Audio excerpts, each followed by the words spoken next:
एका क्षणात संपूर्ण संसार उद्ध्वस्त. मुलाला वाचवताना वडिलांचाही मृत्यू. पत्नी मुलाच्या धक्क्याने आईचाही दुर्दैवी अंत. आयफोन घेण्यावरून वाद झाल्याचे प्राथमिक वृत्त. तिसगावच्या घटनेने महाराष्ट्र हादरले. छत्रपती संभाजीनगर जिल्ह्यातील तिसगाव परिसरातील खवड्या डोंगरावर शुक्रवारी घडलेल्या हृदयद्रावक घटनेने संपूर्ण परिसर सुन्न झाला आहे.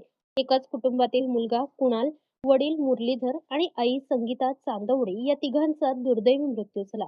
मुलाला वाचवण्यासाठी धावलेल्या वडिलांचाही दरीत कोसळून मृत्यू झाला, तर पती आणि मुलाचा डोळ्यांसमोर मृत्यू झाल्यानंतर आईनेही टोकाचे पाऊल उचलल्याचे वृत्त आहे.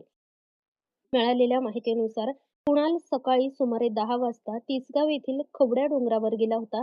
तो डोंगराच्या कड्यावर असल्याची माहिती मिळताच त्याचे आई वडील, स्थानिक नागरिक, पोलीस आणि अग्निशमक दलाचे जवान घटनास्थळी पोहोचले.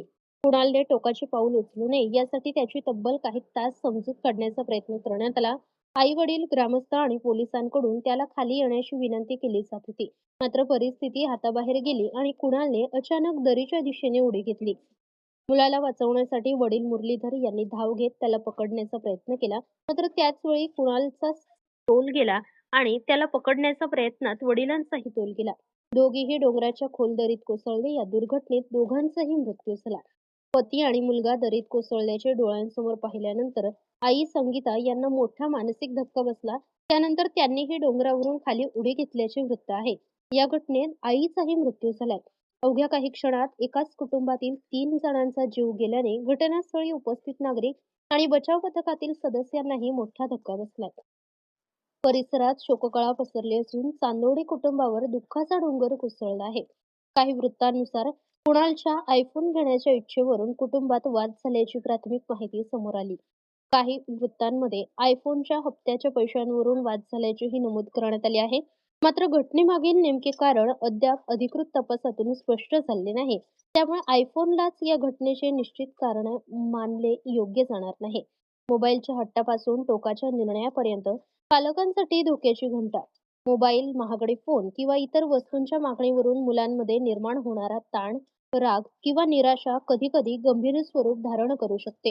मात्र कोणत्याही परिस्थितीत एका वस्तूची इच्छा किंवा कौटुंबिक वाद हा जीवनापेक्षा मोठा नसतो. मुलांच्या मनातील ताण, राग किंवा निराशा पालकांनी वेळीच ओळखणे आणि अशा वेळी मुलांशी शांतपणे संवाद साधणे अत्यंत महत्त्वाचे आहे. मुलाने टोकाचे बोलणे किंवा स्वतःला इजा करण्याची भाषा केली तर त्याकडे दुर्लक्ष न करता तातडीने कुटुंबीय, शिक्षक, विश्वासू व्यक्ती किंवा तज्ज्ञांची मदत घेणे गरजेचे आहे. मुलाला वाचवण्यासाठी वडिलांनी केलेली धडपड आणि त्यानंतर घडलेल्या घटनांनी संपूर्ण कुटुंबाचा संसार काही क्षणात उद्ध्वस्त झालाय.